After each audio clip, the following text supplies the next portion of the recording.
welcome back to Incredible Inverts and Other Animals with me, Phil. Now if it's your first time joining me, please do hit that subscribe button and that notification bell and join me on this journey of Incredible Inverts and Other Animals. Now in this video we're going to have a look at another predatory invertebrate. It's another one of my favourite types of invertebrate. It is scorpions. So we're going to actually have a look at the Arizona hairy scorpion. So let's take a look. Okay, so here we have the Arizona hairy scorpion, or Hadrurus arizonensis. And like many species of invertebrate, well, all invertebrates, that's the important name, the scientific name, as like so many, these have a lot of common names.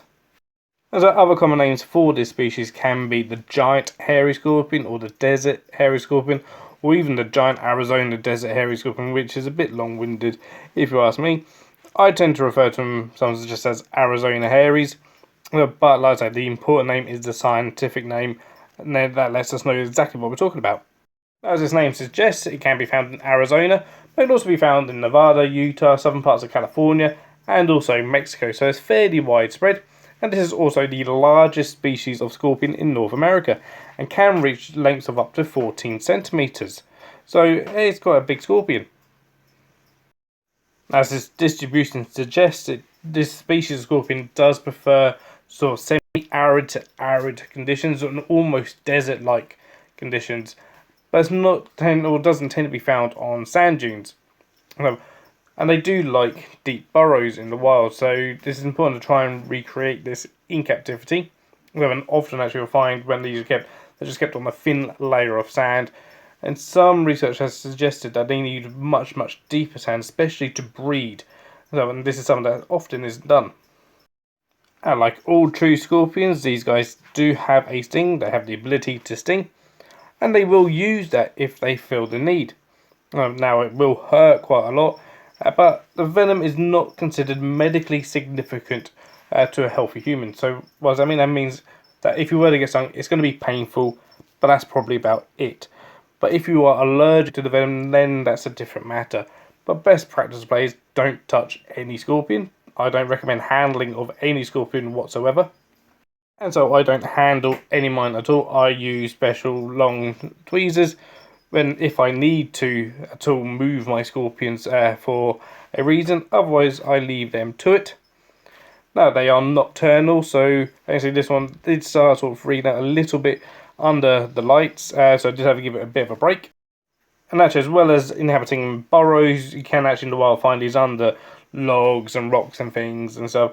And in here it has some cork, and also this skull is actually a hide, so there's a hole in the back of that, which it does utilise that hide quite a lot actually, as well as burying underneath the sand.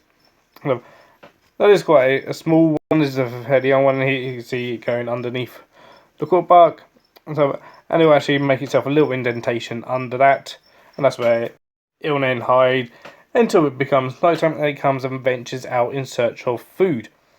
Now, like a lot of scorpions, these guys are predators, so they'll eat other invertebrates that they can overpower, preferably with their pedipalps, their pincers. But these guys, they do have much thinner pincers compared to the likes of your forest scorpions from Asia, so they will use their sting as well to subdue prey. And it's just about strong enough to subdue something like a small cricket, a small grasshopper, something like that, and even certain beetles. Some people do actually keep these guys with blue death feigning beetles, as these guys cannot sting them, and they do come from the sort of the same area as each other.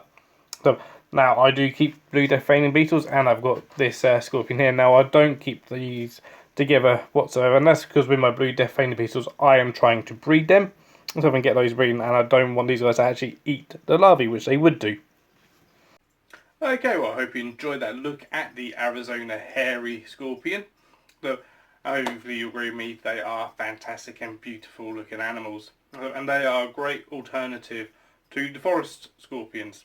So if you're looking for a more desert species, Arizona hairy is probably one of the better ones to get, and one of the ones that are more commonly available as well.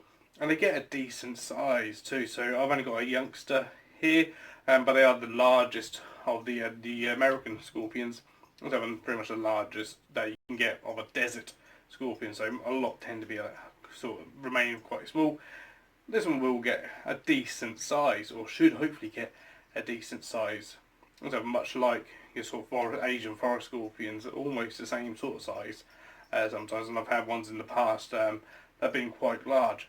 So if you did enjoy this video, please do give it a thumbs up. Also, if you haven't yet, please do subscribe and hit that bell for notifications. I'm now aiming to get to my first 100 subscribers by the end of the year. I'm almost there, and I've just gone over 80 subscribers, so thank you to everyone who has subscribed so far. And let's try and get this to 100 by the end of the year. That is now my aim. I've been overblown and overwhelmed with the support for this channel and the amount of subscribers that has come up. Although I didn't expect to even reach this many. So thank you to everyone who has subscribed so far. And also, leave me some comments down below. Do you keep scorpions? If so, which species do you keep?